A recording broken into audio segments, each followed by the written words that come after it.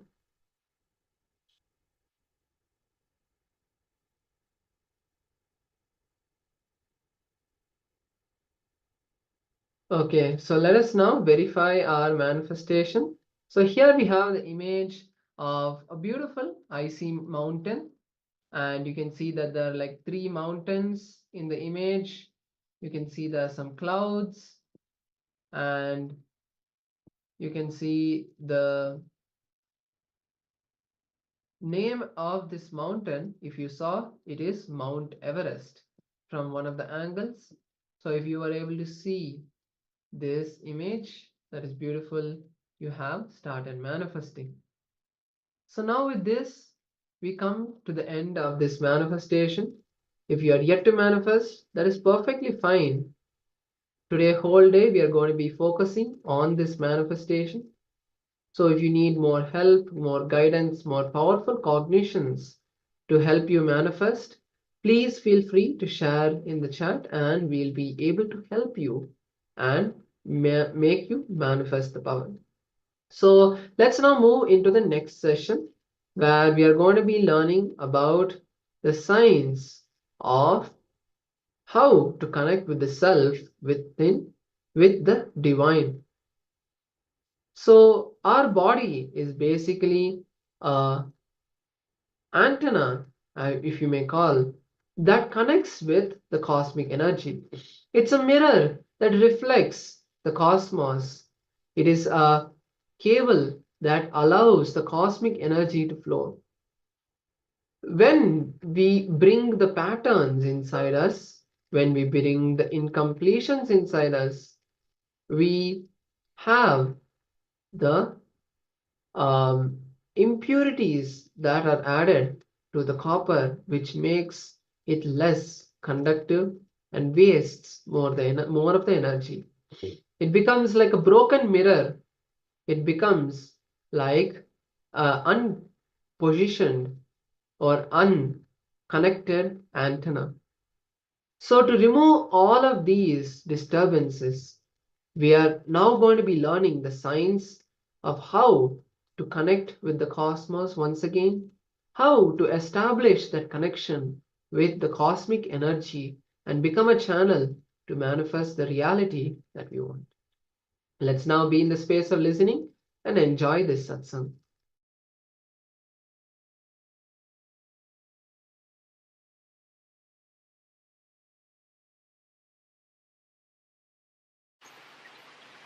There are 2 types of reality. Reality, comparative reality. Comparative reality is non-existential. But our whole life is completely tortured, bothered, disturbed. We live in hell just because of this comparative reality. Just because of this non-existential phenomenon, ghost-like phenomenon, Maya, as you say, Yama iti Maya, which is not there. That gives so much suffering.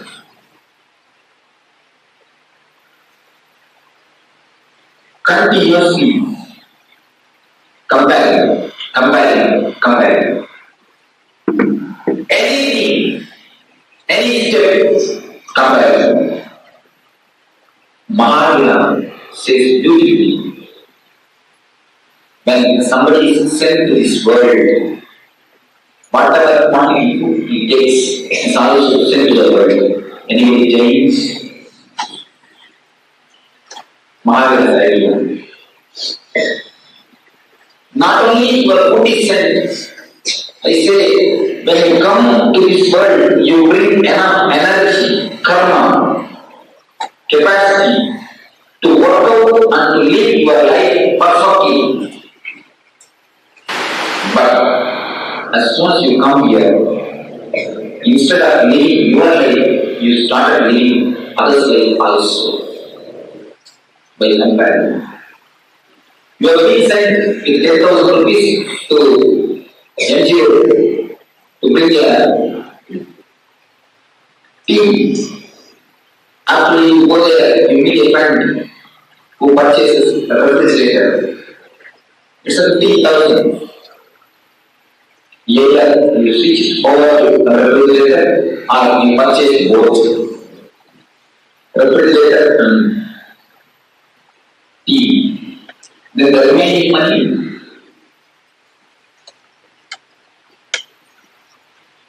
debt, suffering. God is really gracious. Many people come and ask me, if God is full of love and grace, why so much of suffering in the world? No, He never sends anybody in empty hand. He sends what we can manage along with you. When you come, you are deciding how much I will be able to manage with my capacity. How much I will be able to play a balanced way. You bring the energy to create all those wells along with you. After coming here, you forget. You look at the neighbor. If she puts AC, you need immediately AC. Otherwise, the house temperature will increase. Everything is there. For greed, nothing is there. Just like that. So, what is the way to come out? We understand comparison, jealousy creates so much of problem. Just think, all your problem, almost all your problem is centered on comparison. Continuously torture yourself. You are torturing yourself with the thing which is not existing. If it is reality, you can do something reality. It's not reality. Then what can you do about it? You yourself say, you are not a rich man. You yourself say, you are not beautiful. You yourself say that you don't have human pain. And you yourself again say that I am not a rich, I am not a poor man. See the mental game. Mind is just playing a trick with you. You are continuously cheated by your mind. And rose bush, palm bush. Never try to become somebody else. If you are able to finding out your own inner creativity, inner potentials, finding out your own tune, your own tone, your core. If you have found your core, if you find your own core, your own way of life and live, you will not be compared with others. Comparison and jealousy exist because you don't know who you are. You don't know what is your life. That is why you are just continuously comparing the other's life. If you know something as your life, you will not start comparing with others' life. One tree and another tree is the same. No. Everything is unique. Why you go for a tree? Even in one tree, no two branches are same.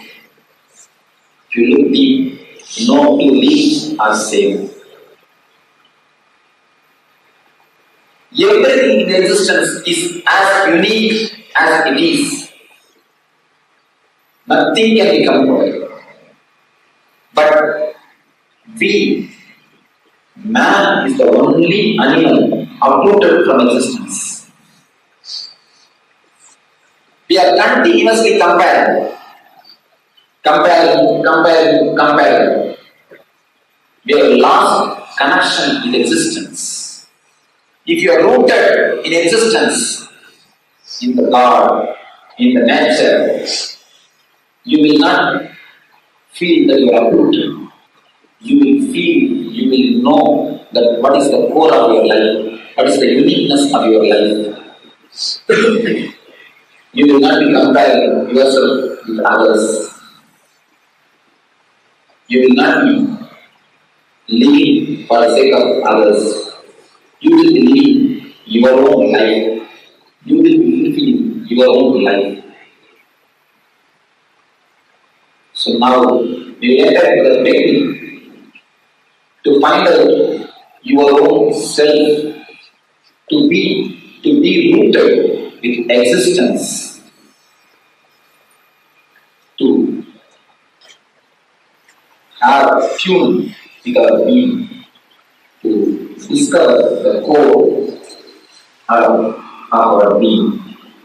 Being. Shuddhi means clean. Vishuddhi, beyond clean. It means it is already clean.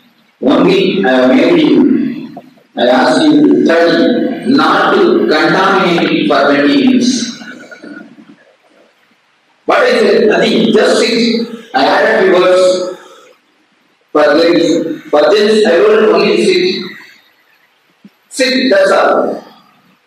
Because it is already completely clean, it is beyond clean theory.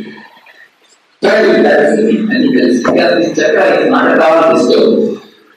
Comparison is not a positive thing which exists very moment. It's a negative existence. So if you stop, if you drop contaminating, immediately this chakra is it's Vishuddhi. Ever pure. Karma, akarma, vikarma. Karma means doing. Akarma means not doing. Vikarma means beyond doing and not doing. Shuddhi, Ashuddhi, Vishuddhi. Shuddhi means clean. Ashuddhi means contaminating. Vishuddhi means beyond clean and contaminating. This chakra is eternally pure.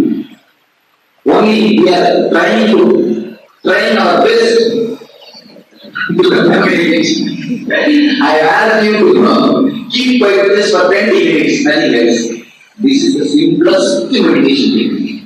That is why it is so much complicated. It's a very simple technique. Oh, so easy. As I told yesterday, it's a very simple technique. That's why there's been too much complication. Okay. Anyway, you have to person, but you need to put your sincerity much. Yesterday, you were shouting, screaming, you need to do many things. But today, it is very silent, very different rhythm. For that, don't think that these techniques are much less, these techniques are the real techniques. You need to put your sincerity. Yesterday you are prepared to put your sincerity. Only today you are putting your sincerity. So this technique is something to do with singing. Yes, you don't have to take seriously, but put sincere effort. This technique is something to do with singing. Singing means finding the original source in you. Singing means not expressing but experiencing. We have come to the crown chakra, Sahasrara, which is placed at the top of the head. With the Sahasrara means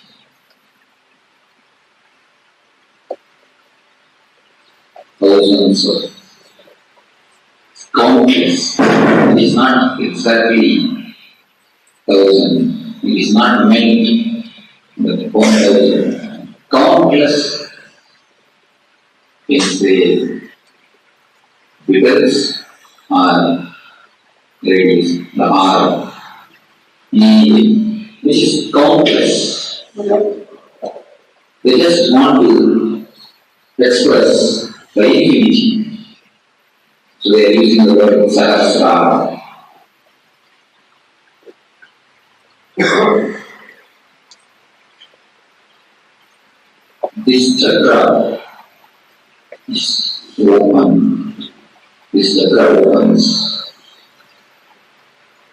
by gratitude. When you live with gratitude, when you feel that you are showered enough by the existence, God has given you more than your qualification. When you feel the deep satisfaction and gratitude, this chakra opens.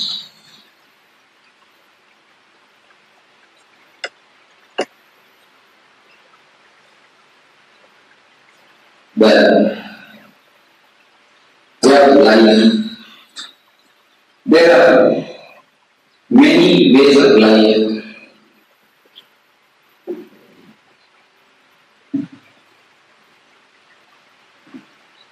And many religions. Again, if you list out things which you don't have, you can make a big list. You can make a very big list, which is infinite. You can make a long list, which can go even beyond the years.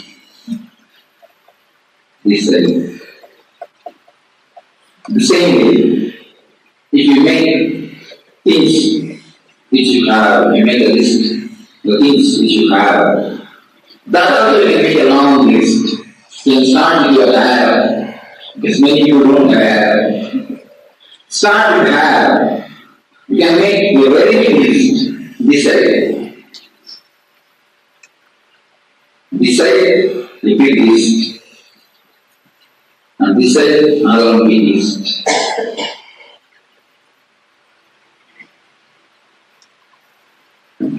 Even if you remember, try your best to forget. Have only this key, that's enough. Abdullah meditation. Only this key is enough. This key can open all the 7 centers. If you are blissful, if you are with Nityananda, you will not have any imagination, expectation about others. You will be completely yourself. Mulada and Roman by his master key. Individual chakras, you have got individual keys, but this key is a master key, it can open all the chakras. Even the Anya Chakravaja's key can open energy. It can open. If you don't take seriously, you will not have a problem, but you will not be having something positive. This key, please be very clear. The Anya Chakra's key also, master key, to open, to solve the problems of all the chakras, to clean it, but the Sahasrara key will energize it. So it's an ultimate master for master key. It's ultimate master key. If you are blissful, not only you will not have any expectation, you will be solving the problem of Muladhara, you will see a new energy, you will be living, you will be enjoying the life. You will have something positive also. So Muladhara will open by the stage. If you live with this, where is the Krishna place here? If you have the deep contentment, where is the Krishna here there? When he comes, come let us go. Whether you will go first or I will go first. Everybody on place and you are buffalo. You don't have, you can go by our car. Leave your buffalo here, I will give the lift. You can give lift to Yama. If you have the contentment of living, satisfaction, bliss, so that Nityananda can open, Swan also, or is very word Nityananda can simply dissolve for his It can open mind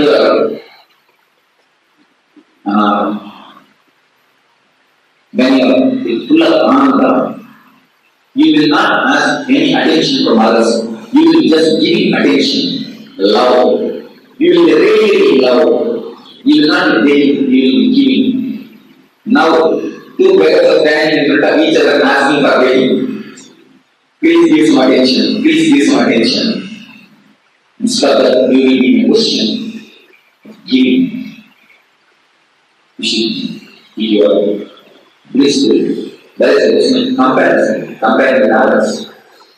Only they will judge of you, not you with them. So,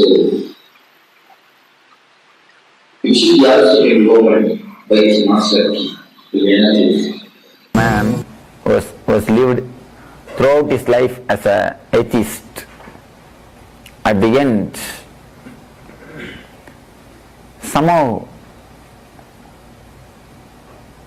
a small accident happened in his life. He has fallen from a cliff. He is just holding a tree, the root of a tree, and shouting for help. And he saw that root is also slowly coming down. When he saw he is going to die, he thought, anyhow I am going to die, why not give a small chance to God? Why not give a small trial? He shouted with all his being, oh God, throughout my life I never believed you. Now I'll believe you. Please somehow save me. Save me, I'll believe you. God from above, he told, all right, I will save you, don't worry, let go your hand, I'll hold you, I'll take care of you. Immediately he shouted, is there anybody else who can save me? Is there anybody else who can do something for me?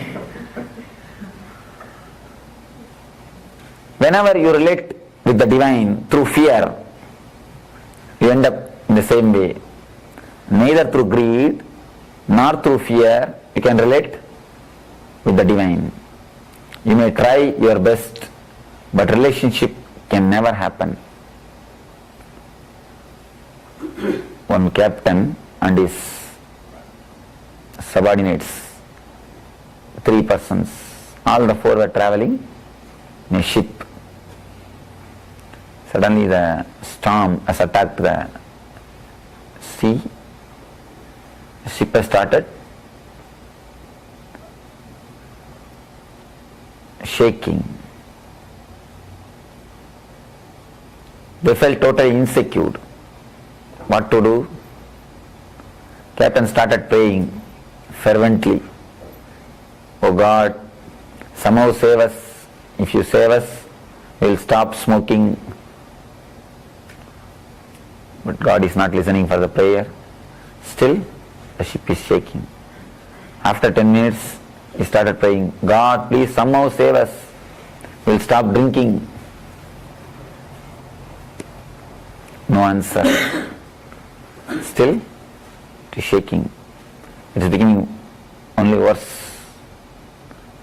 He started shouting, oh God, please save us somehow. We will stop womanizing. The subordinate colleague told, keep quiet, don't shout much. I think a small island is seen. We could see small island. Please don't go to that extent. A small island is seen. Through fear, when you relate with the divine, you can never relate.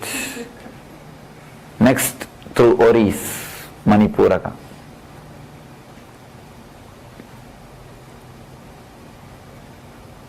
You try to relate with the divine for the sake of your peace, for the sake of your silence.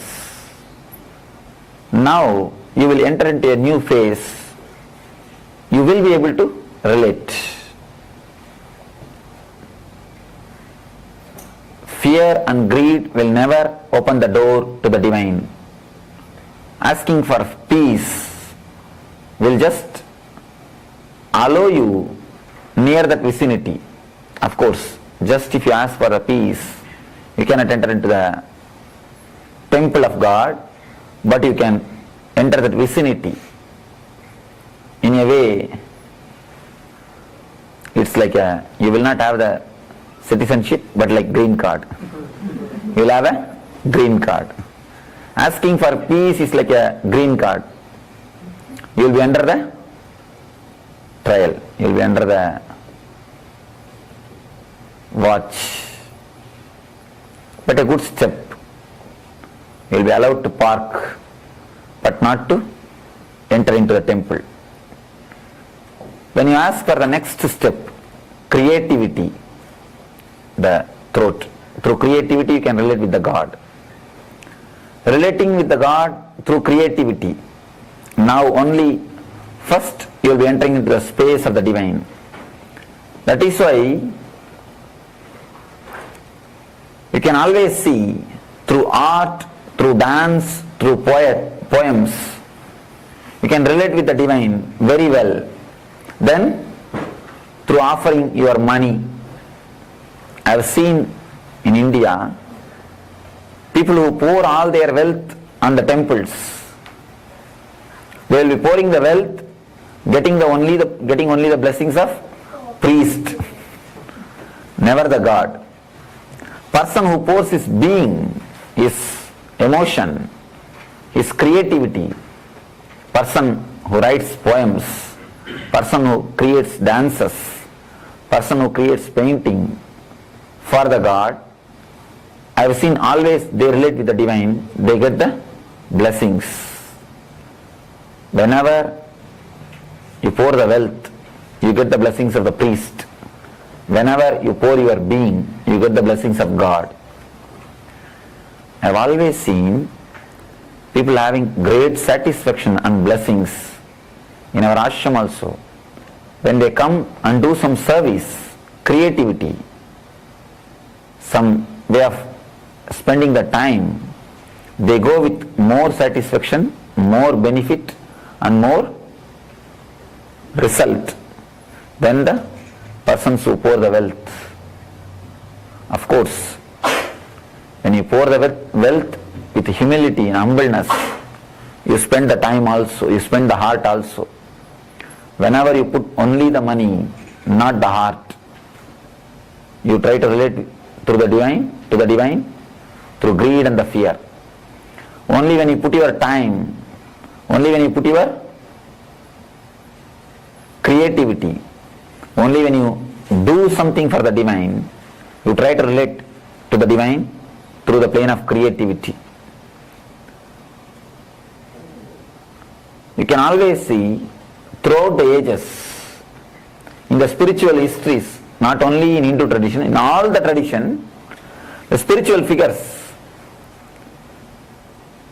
if you take their life, if you take and read their backgrounds, the person who built the temple, spending his whole country, he will never be considered as a spiritual figure.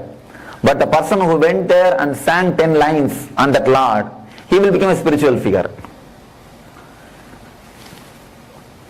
In South India, there are saints who went to the temples. They spent all their life going around, seeing all the temples and chanting stotras or singing songs. The person who built the temple, spending his whole life, whole money, whole energy, whole country, he is never considered as a spiritual person. But the person who just visited the temple and sang about the Shiva, sang about that Muruga, few words, few lines, he is considered as a spiritual figure. The person who built the church is never cared, but person who prayed, he was always considered as a spiritual figure. So creativity can open the first step for you to the divine. Swan chakra is concerned with the depths.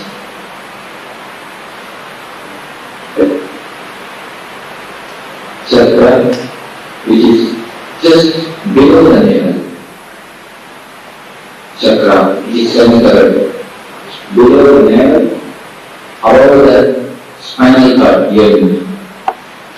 At the end of the spinal cord, Mooladhara is placed, just above the Mooladhara. And below the navel center, a chakra is locked by fear of death. Not real death. A real incident death is not too much affecting us. The incident death will not affect us too much. Only the idea about death affects us too much.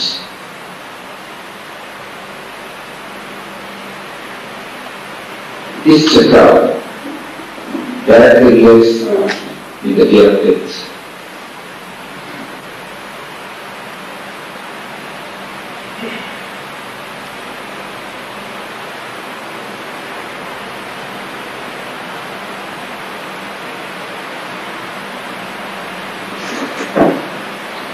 First thing, we also know few ideas about death.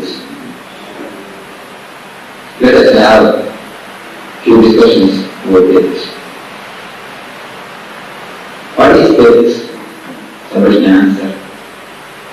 Some of your gurus.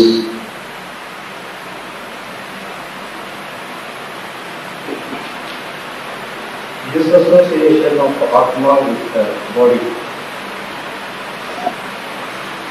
Including the Yoni. Nice. Prana leaving the body. Prana leaving. Even that is not exact. The physical being. Yes. Stoppage of prana wise. It's changing your entire feeling, like having to get into a new form that you don't really know, like getting into a new costume that You. Next 7. Next to 7. Body and going into. The thought anyone?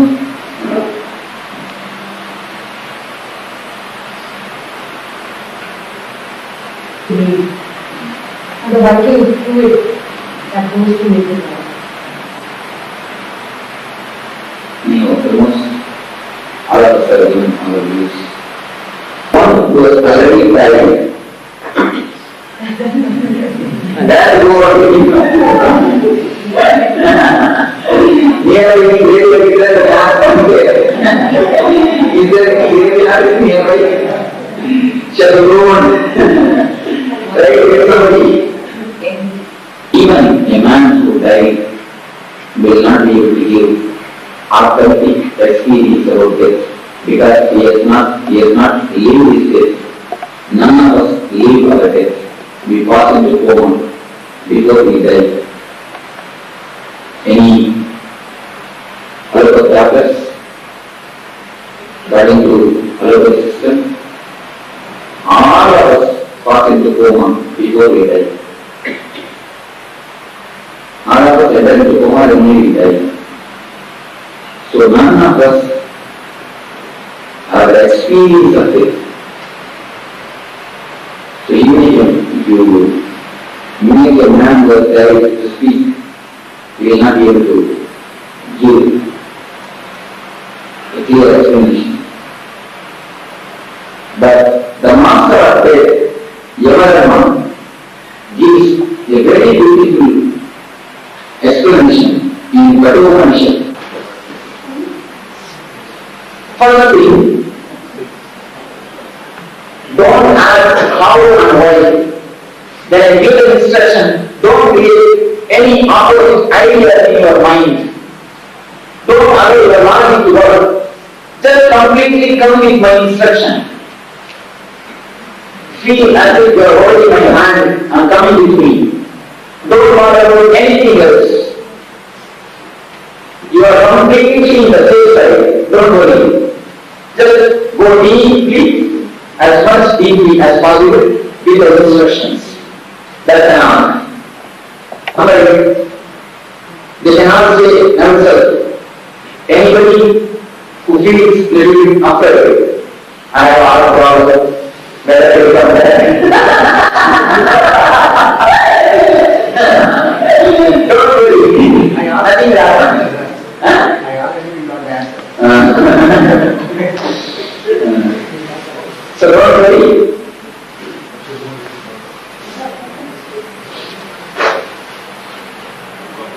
So when you finish the meditation, each and every one will be touched in Anumashakra. After my touch, please get up. After touching everybody, I'll come back and then you can get up. And it's actually not even fear of pain. So if you feel that at least once in this way, one day you will not have the pain of death. Pain means what? He is pulling your pushing. That is not his pain, the tension. If you are going on to become the soul, then what is the meaning of pain? That is what, see the great difference between Nachiketa and us. Now you all will become Nachiketa. Let us become Nachiketa.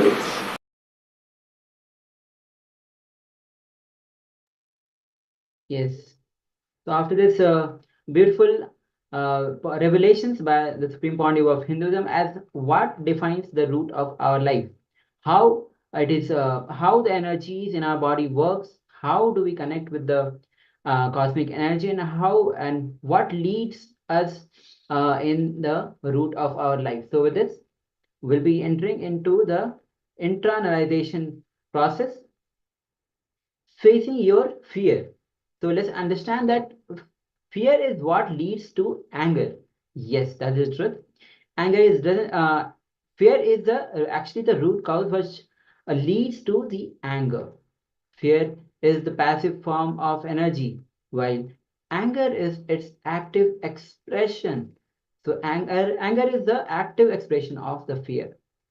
When you are angry, so you are basically, when you're angry, you are in fear and you're trying to hide your fear. Instead of facing your fear, you're hiding your fear. When you are angry, you just look into the anger, look at the root of it. You'll find a deep fear. So whenever the anger rises in you, just be conscious of that moment.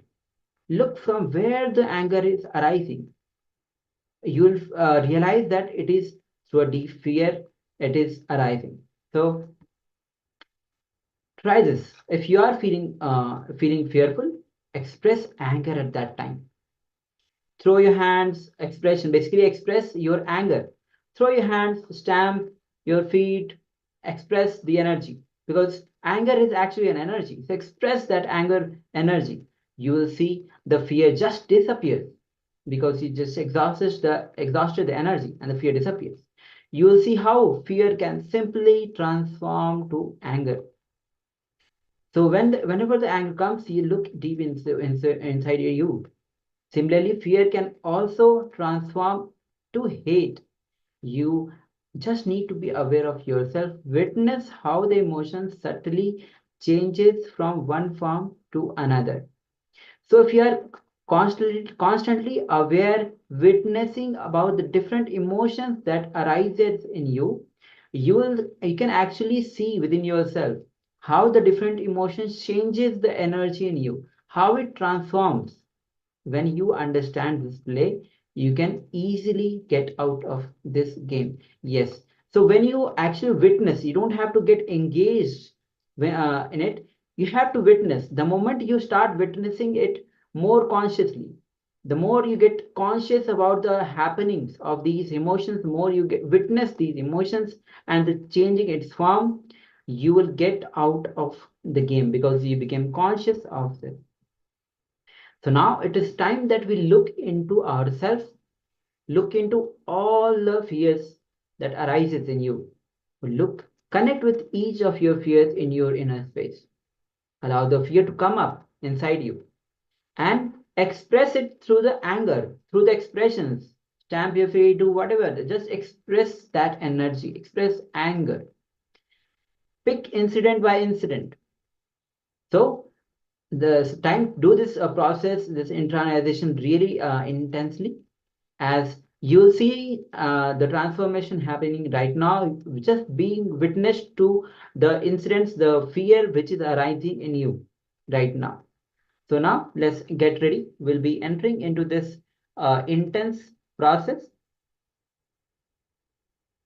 So let's be conscious of every happening within you. So let's begin.